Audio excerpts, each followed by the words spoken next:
జై శ్రీరామ్. శ్రీమాత్రే నమః. శ్రీ గురుభ్యో నమః. 2026 సంవత్సరం జూన్ నెల 21వ తారీఖు నుంచి 2026 జూన్ నెల 27వ తారీఖు వరకు కూడా ఈ వారం యొక్క గోచార గ్రహస్థితులు, అలాగే గోచార గ్రహస్థితులను అనుసరించి ద్వాదశ రాశుల వాళ్ళకి, ద్వాదశ లగ్నాల వాళ్ళకి, 27 నక్షత్రాల వాళ్ళకి ఫలితాలు, ఎలాంటి ఫలితాలు ఉండబోతున్నాయి, ఈ విషయాలన్నీ ఒక్కసారి మనం చూద్దాము. మొదటిగా గోచార గ్రహగతులు, గోచారంలో ఉన్న గ్రహగతులు. వృషభ రాశిలో మంగళ సంచారము, మిథున రాశిలో రవి బుధుల సంచారము. మొదటి 2 రోజులు మిథున రాశిలో సంచారం చేస్తున్న బుధదేవుడు తర్వాత కర్కాటక రాశిలో ఆయన సంచారం కొనసాగిస్తారు. కర్కాటక రాశిలో దేవగురువైన బృహస్పతి, అసురు గురువైన శుక్రాచార్యుల వారి సంచారము. సింహరాశిలో కేతుదేవుని సంచారము. కుంభరాశిలో రాహుదేవుని సంచారము. ఆఖరిదైన మీనరాశిలో శని మహారాజు సంచారము. గోచారంలో గ్రహస్థితులు, గ్రహ గమనాలు ఇలా ఉన్నాయి.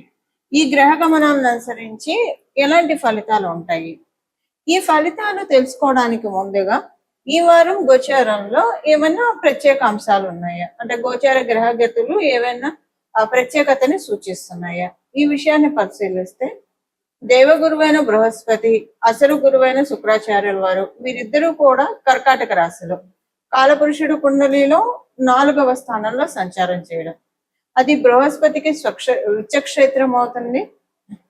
మనకి నైసర్గిక కారకత్వాలనే ఉంటాయి.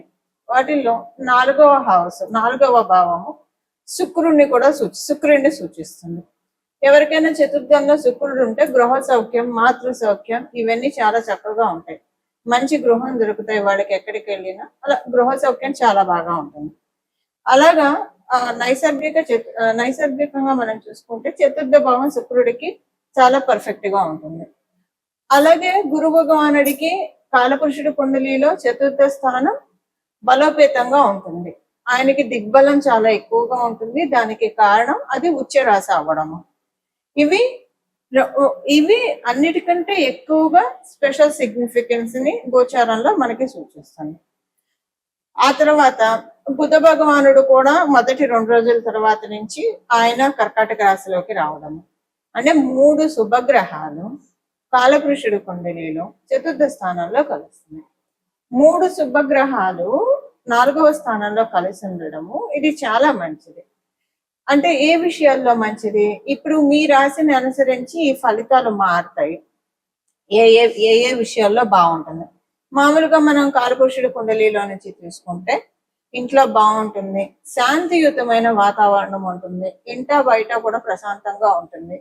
అన్నిటికీ మించి ఇంట్లో గృహ సౌఖ్యం చాలా చక్కగా ఉంటుంది. ఇంట్లోని వారి ఆరోగ్యం కావచ్చు, మన ఆరోగ్యం కావచ్చు, ఇలా ప్రతిదీ కూడా బాగుంటుంది. మళ్ళీ మీ రాశిని అనుసరించి ఏ విషయాల్లో ఇంకా ఎక్కువ, ఇది జనరల్ గా అందరికి అప్లికేబిలిటీ అయ్యే పాయింట్. అందరికీ బాగుంటుంది, ఇంట్లో ప్రశాంతంగా ఉంటుంది. ఇంట్లో ఏదైనా ఘర్షణ పూరిత వాతావరణం ఉంటే అవన్నీ సద్దు మణిగిపోయి ఇంటి వ్యక్తుల మధ్య, ఇంట్లో ఉన్న వ్యక్తుల మధ్య భేదాభిప్రాయాలు లేకుండా, కొన్ని సమాభిప్రాయాలు లేకపోయినా దేవుడు ఎరుగ, భేదాభిప్రాయాలు లేకుండా మీ జన్మజాతకం బలంగా ఉంటే అందరూ కూడా ఒకటే మాట మీద నిలబడడం, ఇలాంటివన్నీ ఉంటాయి. ఇది జనరల్ గా అందరికి అప్లికేబుల్ అయ్యే పాయింట్స్ ఉంటాయి. ఇప్పుడు మీ రాశిని, మీ లగ్నాన్ని అనుసరించి మీకు ఇంకేంటి స్పెషల్ అంశం అన్నది ఇప్పుడు మనం విడివిడిగా చూద్దాం. వృషభ రాశి వృషభ లగ్నంలో పుట్టిన వాళ్ళకి మీరు కమ్యూనికేషన్స్ ద్వారా శుభవార్తలు వింటారు. ఇదివరకంటే పోస్ట్ అని చెప్పేవాళ్ళం, ఒక ఉత్తరం ద్వారా కావచ్చు, టెలిగ్రామ్, ఏదైనా ఒక మంచి శుభవార్తలు వింటారు.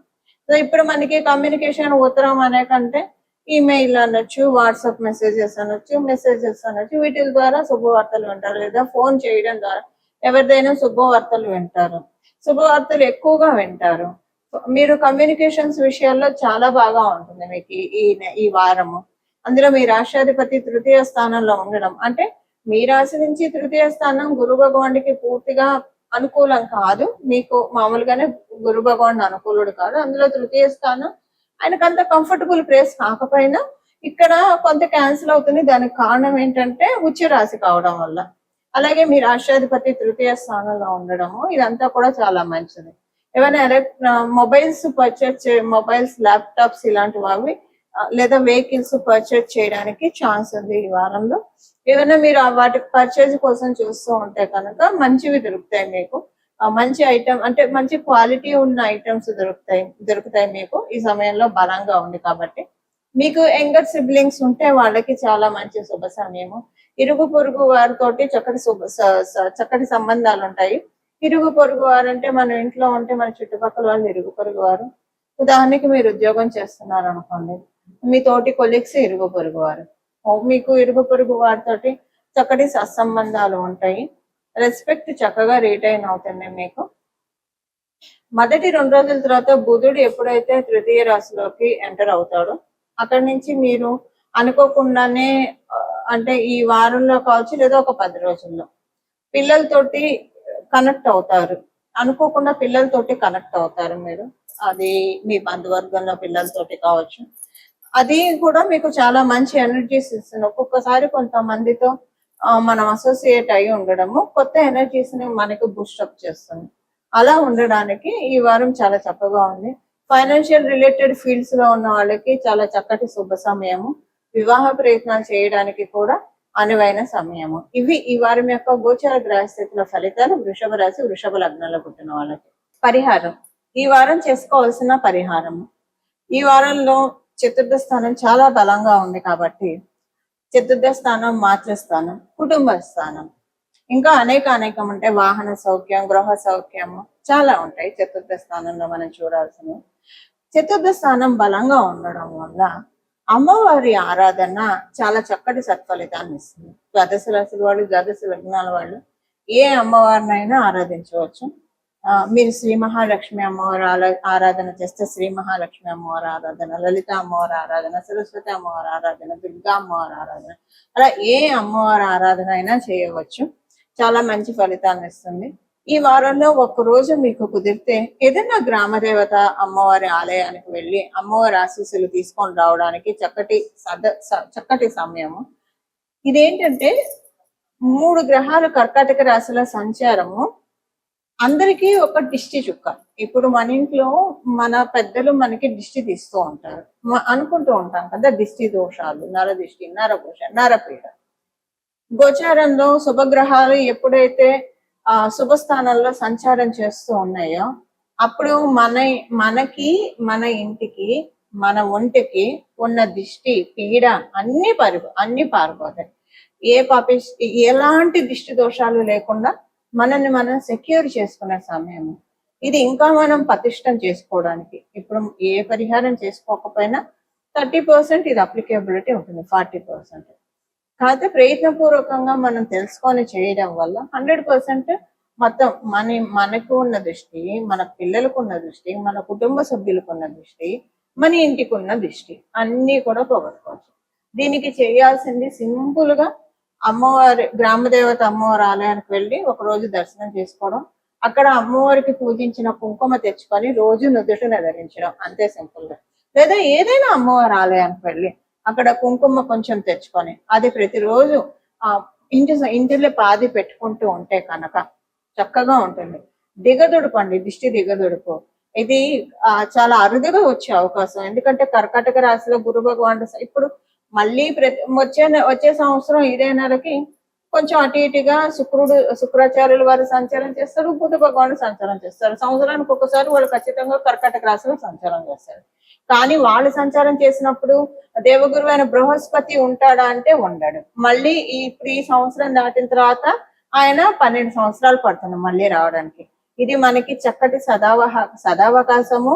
మనకి మన కుటుంబ సభ్యులకు ఉన్న దిష్టి పోగొట్టుకోవడానికి, అలాగే మన ఇంటికి ఉన్న దిష్టిని దిగదొడుపు తీయడానికి సింపుల్ గా అమ్మవారిని అర్చించిన కుంకుమ తెచ్చుకొని అది నుదుటన రోజు పెట్టుకోవడం.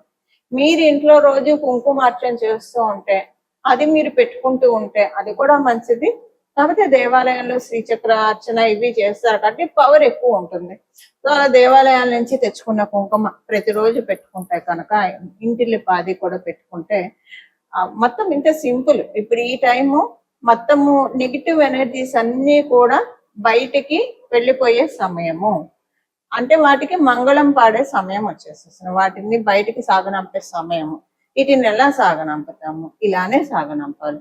ఇప్పుడు ఇలా చేయడం వల్ల వచ్చే 3 సంవత్సరాల వరకు కూడా ఈ వారంలో చేసిన ఈ గోచరంలో ఉన్న గ్రహస్థితుల బలాబలాన్ని అనుసరించి ఇప్పుడు చేయడం వల్ల వచ్చే 3 సంవత్సరాల వరకు కూడా ఏ దిష్టి దోషాలు లేకుండా, ఇంట్లో ఎలాంటి అశాంతి లేకుండా మనల్ని మనం పరిరక్షించుకోవడానికి ఇది చక్కటి సదావకాశం.